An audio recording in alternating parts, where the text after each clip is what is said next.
I used, you know, the gateway drugs growing up, you know, in high school, middle school and high school, you know, smoke some pot and stuff like that. And, you know, it progressed into different, you know, to heavier drugs later in life. I was injured in an oil field accident in May of 2001, and that's what introduced me to my drug of choice, which was prescription pain medication. I used that real heavily up until 2009. I caught a drug case in 2004 and sat on probation for a while and used pretty heavily on probation, and finally probation said, okay, that's enough, we need to do something about this. And I was introduced to the Williams House. That probation sent me to the Williams House in 2009, and you know, got clean there and been got out in December of 2009. Been doing a lot real heavily with addict and with the Narcotics Anonymous program, real heavily involved in that program. You know, the drug use itself, you know, it started out what a lot of people do, is just, you know, weekends, parties with friends, and before I knew it, it'd become you know, a daily ordeal. I didn't know how to get up in the morning without getting loaded. You know, it was an everyday ordeal. You know, it got to the point where I wouldn't work, I wouldn't do anything. All I could do was get up and make phone calls and do what it took to get loaded every day. You know, it cost me a marriage. You know, I'm finally starting to regain the relationships with my children. I have 4 kids, and I'm starting to regain the relationships that I lost with my kids. You know, and hey, my oldest is 15 years old now. You know, and this was going on since he was 6. So it's been a lot of his life. You know, and I'm regaining those relationships today. You know, it hurt a lot of my family. You know, I lost relationships with you know, I still to this day can't talk to my father. My friends were doing it, so I did it with them, and then I realized, you know, the drugs made me feel a different way, and I was able to fit in where I normally wouldn't fit in before. You know, I picked the crowd I wanted to fit in with, and that's how I fit in. You know, it's talked about in the recovery community a lot. As addicts, we wear masks because we don't normally fit in anywhere, so we try to fit in wherever we can, and we become someone else. And drugs made it a lot easier for me to become someone else. I could become that thug on the street, or I could become, you know, that little gangbanger down the road, or whatever it took to match to be where I needed to be to get what I wanted. You know, I grew up. My mom and dad divorced when I was little. I'm not trying to pin my drug use on that. I know a lot of people, oh, well, broken homes, this and that. No, I used because initially I liked to use, and then it became, that's all I knew. I didn't know how to function on a daily basis without it. It no longer, you know, I guess a few years in, it stopped being fun. It no longer was fun to use, but I couldn't go a day without it. You know, chemical addiction is pretty, or chemical dependency is pretty tough. You know, when you get hooked on on a drug or medication, the withdrawal symptoms are vicious. You know, and initially it was just to stop from being sick, and then it became, I don't even care anymore. If I get sick, I'm just going to stay high all the time. You know. You know, the drug stopped working a long time before I ever stopped using.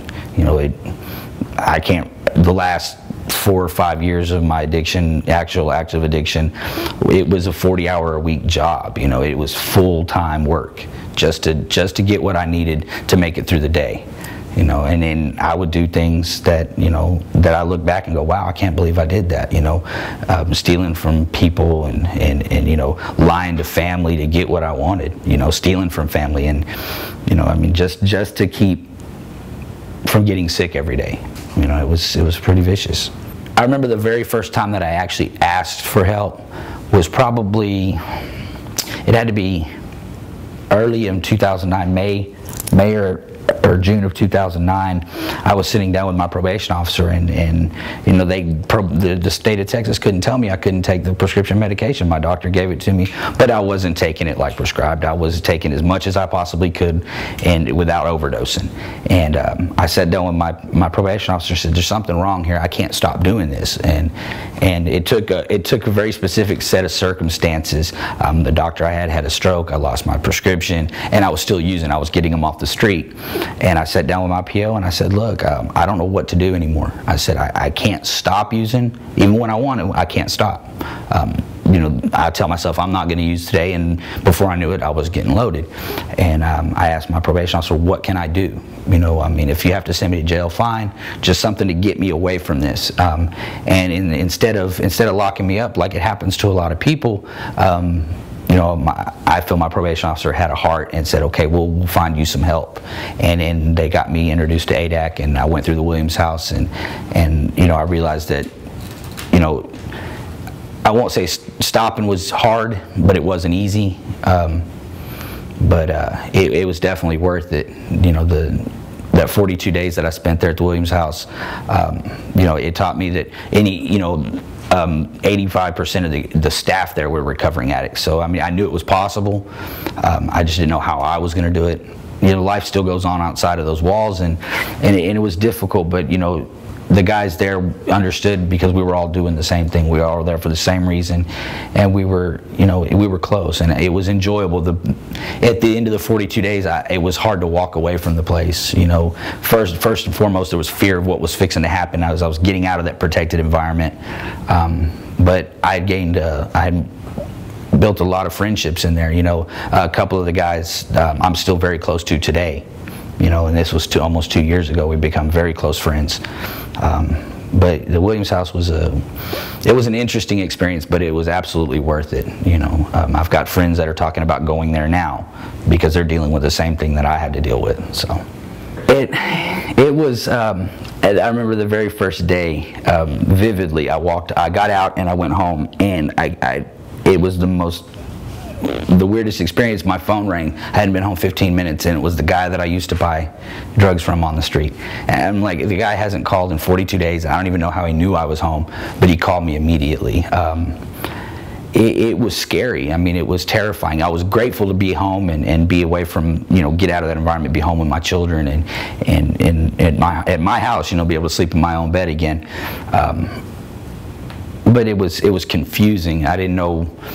I was learning a whole new way to live every day, and it was, you know, I felt like I'd been thrown out on the street and said, okay, here, have at it, which I didn't know. But I mean, ADAC was there. Anytime I needed to call somebody was there to help me walk through some things. You know, people from the program, from NAAA, whichever, you know, they were there to help. Not anymore, no. At the beginning, yeah, it was an everyday struggle just to not use, but it's to the point now where I see the progress in my life, what's going on, and I can't remember the last time I thought about using. I mean, it's been quite a while, you know, since I've even thought about it. You know, and I have, like I said earlier, I have bad days, and instead of, you know, I might have the fleeting thought, oh, I know what'll fix this, but instead of sitting there dwelling on that thought, I make a phone call and you know, talk to somebody about it. You know, for me, the program is a constant therapy session, 24 hours a day. I have someone to call at any time, day or night, and somebody will be able to help me out. It's hard to say. I was told a million times when I first got clean that you have to be ready. You know, if you're not ready to stop, you'll go back. It happens. I watch it a lot. I mean, I see people come in that aren't ready to stop using, and they don't stop. They may get clean for a week or two, but something will happen, they'll go back. You have to be ready. But when you're ready, there's plenty of help out there, and there's plenty of people out there willing to do whatever it takes to help you to get through whatever you have to get through to stay clean. You know, and it doesn't stop. I mean, it's constant. So. Yeah, those last couple of subjects told us, you know, you can't do it for your family. I mean, I know it's nice to do it for your kids or your family, but you have to do it. Yeah, it has to be done I have to do it for me, because without, you know, if I don't do it for me, if I'm doing it for my kids, and God forbid something happens to one of them, then I don't have a reason to do it anymore. It's for me. If I stay clean, then I can have all that stuff. You know, I can have my family and friends and all that stuff. But without it, none of that's possible.